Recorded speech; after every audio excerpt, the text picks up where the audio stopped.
everybody. Here's a short little excerpt from the Black Sabbath podcast that Darren and I do together called Into the Void, a Black Sabbath podcast. We go through every Black Sabbath album as well as the Ozzy and Dio albums in the order that they were released, and we discuss the albums. We go song by song. So the latest episode getting ready to come up, probably not too soon after this airs, is going to be the album Seventh Star. So you're going to hear Darren and I discussing the song No Stranger to Love from the album. So please check out our podcast. There's a link in the description down below. So enjoy this little excerpt here for you for Sabbath Sunday. All right, No Stranger to Love. This is one that, if you take it for what it is, it's a good melodic pop song, melodic rock song. It's catchy. You can't help but sing it in your head. The video is maybe a little cringy.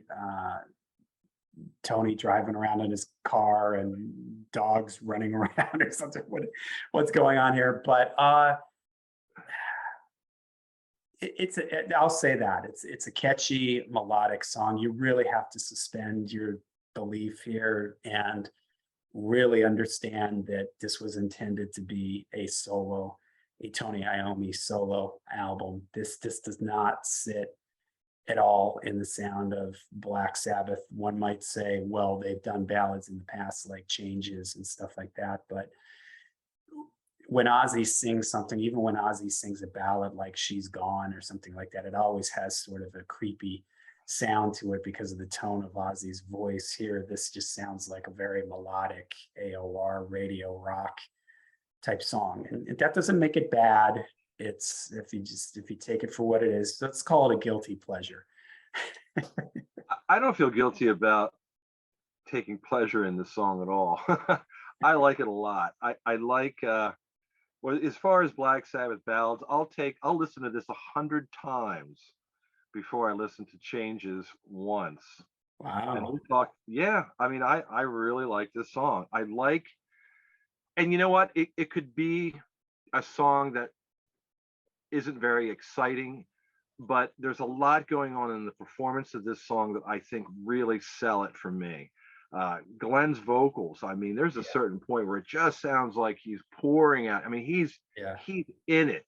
He's all in. He's singing right from his heart. I mean, it's like he sells this. I don't know if this was the desperate state of mind that he was in at the time that was the kind of like the catalyst for making this his performance on this song. But man, he just belts it out and he sounds so fantastic. I love Eric Singer's drums. As simple and as basic as they are, they're really dramatic. When the drums first come in, the keyboards I could probably live without, but it does kind of give it a bit of an atmosphere. I don't like it. Keyboards sound a little dated, so I'm not really.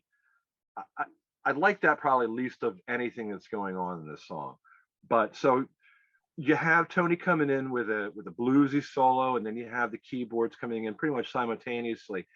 And then that kind of starts things off, and then Eric's drums come in. It's like boom, boom, boom, boom, boom, boom, boom, boom, and it just gives it a dark feeling. You could have another drummer do the same thing, and if it had a different sound to it, but man, it's just like it's the reverb, it's the way that the drums are EQ'd in the mix.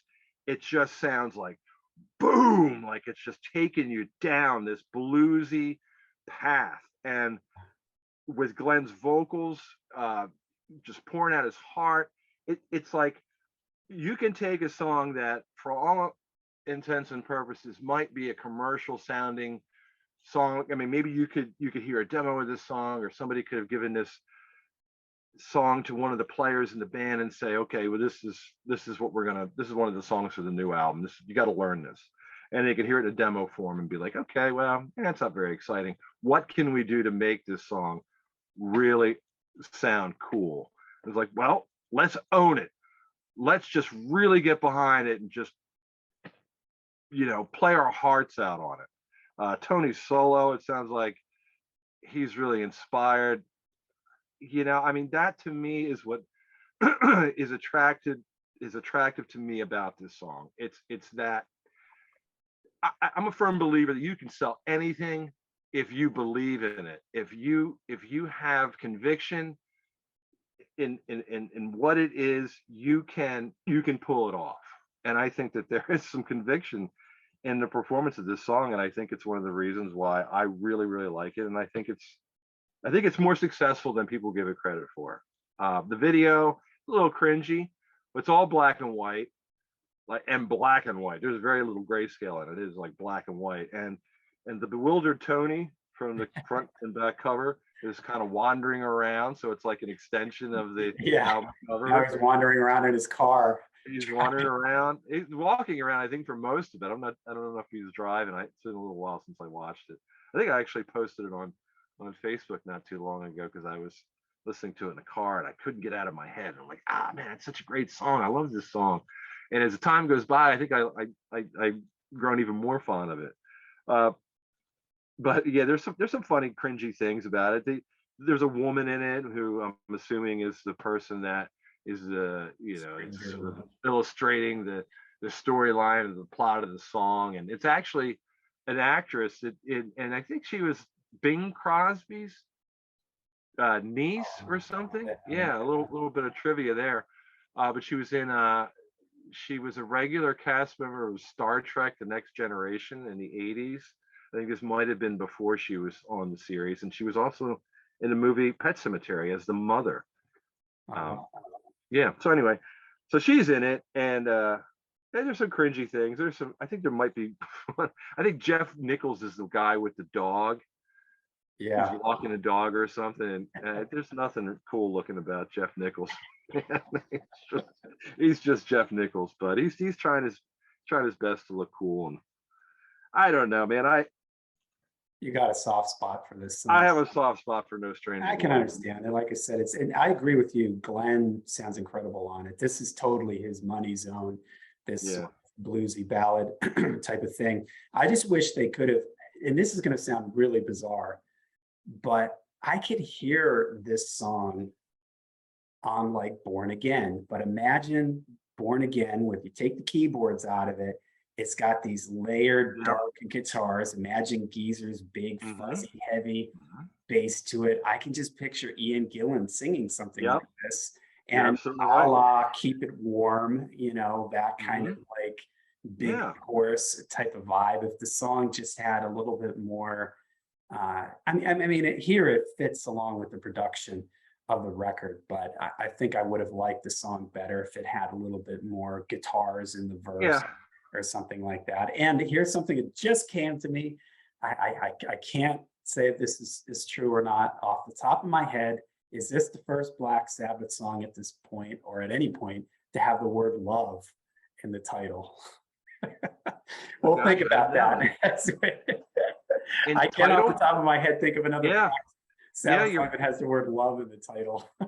I think you're right. It's certainly not in the lyrics, but in the title, I think you're right. I think this probably is the first Black Sabbath song. It might be the only one too that has the word love. But man, you know what? You hit the nail on the head. I think this is very similar to Born Again. I agree. I think if the production were a little bit different, then likewise, if you were to take Born Again and have Glenn Hughes sing it, and Keep It Warm, if you did that with Keep It Warm, if you keep it warm, because it's more like a romantic, a relationship type of song. Yeah, I mean, if you were to take those songs and have Glenn Hughes sing them and brighten the production up a little bit, you'd have something that probably wouldn't sound too strange on this album. Likewise, I think if you took No Stranger to Love and darkened it up, gave it more of a darker production quality, and like you said, if you had Ian Gillan sing it, I think you'd have something that fans would probably be a little bit more quick to embrace, and rightfully so. I mean, because it is a bluesy song in a similar way to Born Again.